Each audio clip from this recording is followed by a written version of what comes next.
Hello বন্ধুরা, পূজাস কিচেনে তোমাদের সকলকে স্বাগত। আমার আজকের রেসিপি কাঁচকলার কোপ্তা। তো এই কাঁচকলার কোপ্তা বানানোর জন্য এখানে আমি নিয়েছি 4টে কাঁচকলা সেদ্ধ করে খোসা ছাড়িয়ে রেখেছি। এদিকে নিয়েছি আদা কাঁচা লঙ্কা বাটা, একটা বড় সাইজের আলু কেটে রেখেছি, একটা ছোট টমেটো টুকরো করে নিয়েছি। তো কাঁচকলাগুলোর মধ্যে আমি প্রথমে দিয়ে দিচ্ছি 100 মতন বেসন। তার মধ্যে আমি দিয়ে দিচ্ছি এখানে আদা কাঁচা লঙ্কা বাটা, দিয়ে দিচ্ছি স্বাদ মতন নুন,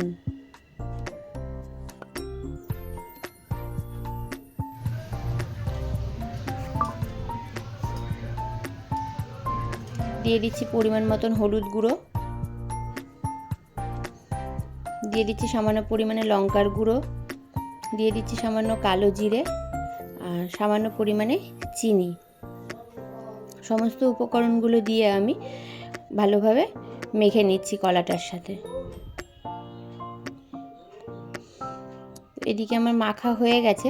ভালোভাবে মেখে নেওয়ার পরে এখানে আমি ছোট ছোট বলের আকারে গড়ে নিচ্ছি। একটু হাত দিয়ে চেপে দিয়েছিলাম। এইভাবে আমি সমস্ত বলগুলোকে রেডি করে নিচ্ছি। সমস্ত বলগুলো আমার রেডি করা হয়ে গেছে। এদিকে আমি কড়াই বসিয়ে দিয়েছি। কড়াইটা গরম হয়ে গেলে তার মধ্যে আমি দিয়ে দিচ্ছি সাদা তেল। তেলটা ভালোভাবে গরম হয়ে গেলে ওই তেলের মধ্যেই আমি ছোট ছোট যে বল করে রেখেছিলাম সেগুলোকে আমি ওর মধ্যে দিয়ে দিলাম।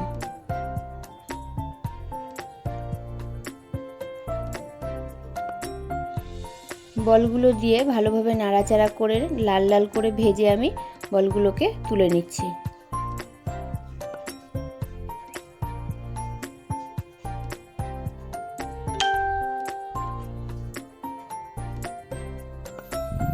এরকম হয়ে লাল হয়ে গেলে আমি এগুলোকে তুলে নিচ্ছি।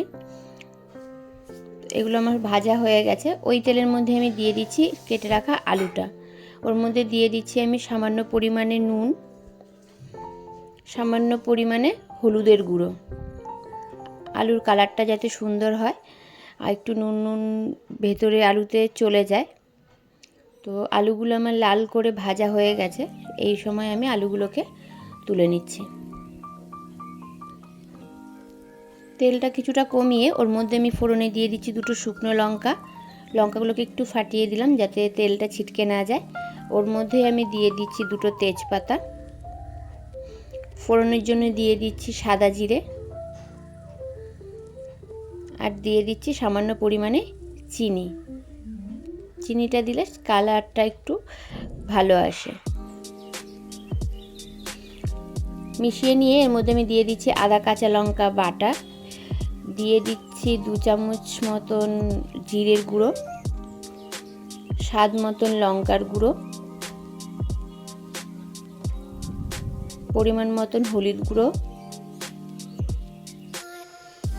দিয়ে আমি সমস্ত মশলাগুলোকে ভালোভাবে মিশিয়ে নিচ্ছি। ভালোভাবে মেশানো হয়ে গেলে তার মধ্যে আমি দিয়ে দিচ্ছি টুকরো করে কেটে রাখা টমেটোটা দিয়েও ভালোভাবে মিশিয়ে নিচ্ছি মশলাটার সাথে।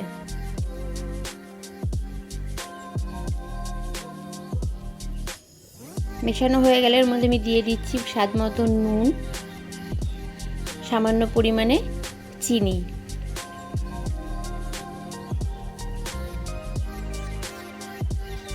দিয়ে আমি মশলাটাকে ভালোভাবে কষিয়ে নিচ্ছি। ভালোভাবে কষিয়ে নেওয়া হয়ে গেলে ওর মধ্যে আমি দিয়ে দিচ্ছি সামান্য পরিমাণে জল, দিয়ে তার মধ্যে আমি দিয়ে দিচ্ছি ভেজে রাখা আলুগুলো দিয়েও মশলাটার সাথে ভালোভাবে কষিয়ে নিচ্ছি।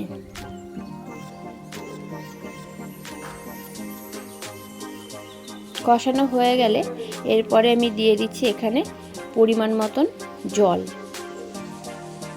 জলটা ফুটে উঠলে ওর মধ্যে আমি দিয়ে দিলাম ভেজে রাখা বলগুলো দিয়ে যখন ঝোলটা একটু শুকিয়ে যাবে তখন আমি সেই পর্যায়ে ওর মধ্যে দিয়ে দিলাম 1 চামচ মতন ঘি, দিয়ে দিচ্ছি গরম মশলার গুঁড়ো।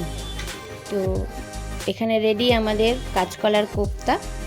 ভিডিওটি কেমন লাগলো অবশ্যই জানিও। ভালো লাগলে লাইক কমেন্ট শেয়ার করো।